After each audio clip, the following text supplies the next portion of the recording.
il y a des recettes qui arrivent par surprise et qui changent tout. Un gâteau à la carotte, du chocolat profond, une farine légère comme un souffle. Personne n'attendait ça. Et pourtant, une fois qu'on y goûte, on ne peut plus faire semblant que c'était impossible. Aujourd'hui, je vous emmène dans ma cuisine pour préparer quelque chose de spécial. Un gâteau moelleux à la carotte, avec un chocolat intense, entièrement à base de farine de riz sans le moindre gluten, sans compromis sur le goût. Dites-moi en commentaire, vous avez déjà cuisiné avec de la farine de riz? Et depuis quelle ville vous regardez cette vidéo aujourd'hui? Je commence par peser la farine de riz 170 grammes et je sens déjà quelque chose de doux dans l'air. La farine de riz est l'une des farines les plus légères qui existent pour l'estomac. Elle ne provoque pas de pesanteur après le repas, elle laisse le ventre tranquille. J'ajoute les 40 grammes de polvillodo, cet amidon de manioc qui donne de l'élasticité sans alourdir. Ensemble, ces deux poudres forment une base qui se digère avec douceur. Pour les personnes qui ont un intestin sensible, c'est un vrai cadeau. Je mélange les deux farines dans un grand bol et je les laisse se rencontrer tranquillement. Un gâteau bien conçu, c'est aussi un geste de soin envers son propre corps. On ne mange pas seulement pour se nourrir, on mange aussi pour se sentir bien après. Et maintenant que la base sèche est prête, il est temps de mettre de la vie dans ce gâteau. Je prends 150 grammes de carottes, je les coupe en morceaux et je les glisse dans le blandé. La carotte, c'est l'un des légumes les plus chargés en bêta-carotène, un nutriment qui aide le corps à maintenir son énergie au long de la journée. Pas une énergie qui monte d'un coup et retombe vite, une énergie stable, régulière, confortable. J'ajoute 150 ml d'eau froide et 100 ml d'huile. J'ai utilisé de l'huile de coco pressée à froid, mais une bonne huile de tournesol fait aussi parfaitement l'affaire. Ces corps gras de qualité aident l'organisme à absorber les vitamines liposolubles présentes dans la carotte. Ce n'est pas seulement de la cuisine, c'est une petite alchimie pour la journée. Je mixe jusqu'à obtenir un liquide orange lumineux, presque doré. Il y a quelque chose de joyeux dans cette couleur, comme si le gâteau savait déjà qu'il allait rendre service. Je verse ce liquide dans le bol avec les farines et je laisse reposer un instant avant de continuer.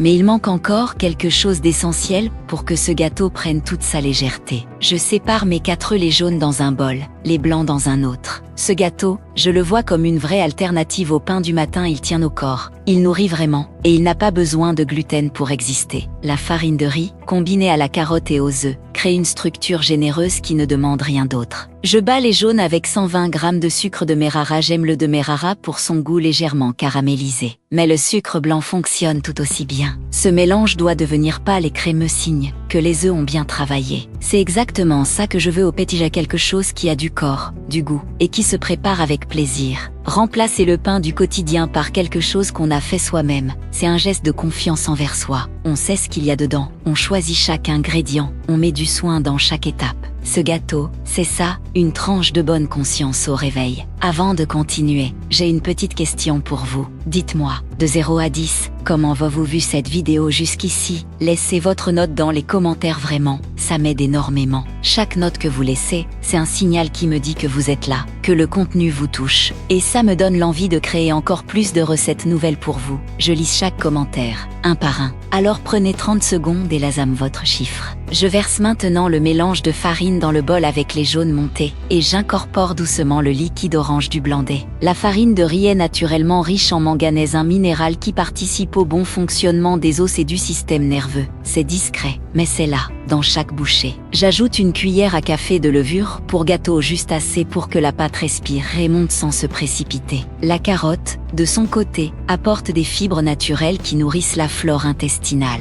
Et les œufs entiers apportent des protéines complètes, indispensables pour tenir la matinée. Je regarde cette pâte se former sous ma spatule, épaisse et soyeuse. Il n'y a rien de superflu ici, chaque ingrédient a une raison d'être, chaque gramme compte. C'est ça qui me plaît dans la cuisine sans gluten, on apprend à être attentif, à écouter ce qu'on met dans son corps. Et maintenant vient la partie que je préfère, celle qui transforme la cuisine en rituel. Je monte les blancs en neige ferme, brillants, et je les incorpore à la pâte avec une gestuelle lente et circulaire. C'est un mouvement qui demande de la patience, pas de la force. Il y a quelque chose de méditatif là-dedans, comme si la cuisine nous apprenait à ralentir. Cuisiner pour soi, c'est aussi apprendre à se traiter avec la même attention qu'on accorderait à quelqu'un qu'on aime. Ce gâteau, je le fais pour prendre soin de moi, pas parce que j'y suis obligée, mais parce que ça me fait du bien. Et ça change la façon dont le corps reçoit la nourriture. Je verse la pâte dans le moulin à moule légèrement huilé fariné à la farine de riz et je le glisse dans le four préchauffé à 180 degrés Celsius. L'odeur commence à se répandre dans la cuisine, une odeur chaude,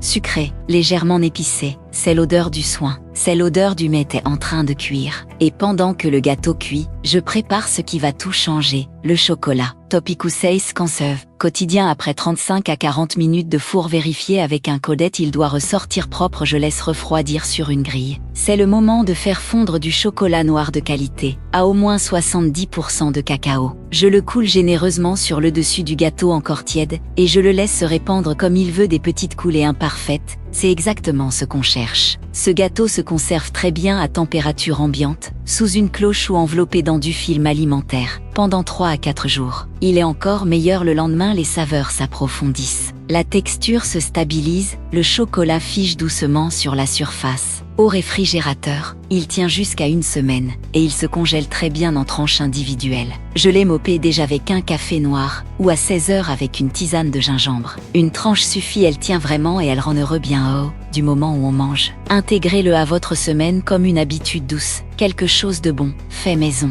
qui ne demande pas d'excuses. Voilà ce que je voulais partager avec vous aujourd'hui, un gâteau qui surprend, qui nourrit, et qui se prépare avec amour dans n'importe quelle cuisine. Si cette recette vous a plu, partagez-la avec quelqu'un qui pourrait en avoir besoin, une amie qui cherche à manger mieux, un proche qui découvre le monde sans gluten. Et abonnez-vous à la chaîne pour ne manquer aucune recette, il y en a beaucoup d'autres qui arrivent. Dites-moi dans les commentaires, vous aimeriez que je refasse ce gâteau dans une autre version, avec de la courgette, avec une ganache au caramel, ou peut-être en version individuelle, façon moelleux fondant. Merci infiniment d'être là. Chaque commentaire que vous laissez, chaque partage, chaque abonnement, tout ça m'aide à continuer à créer, à tester, à vous apporter du contenu qui a vraiment du sens. Je vous lis tout, et je vous attends dans les commentaires. À très vite.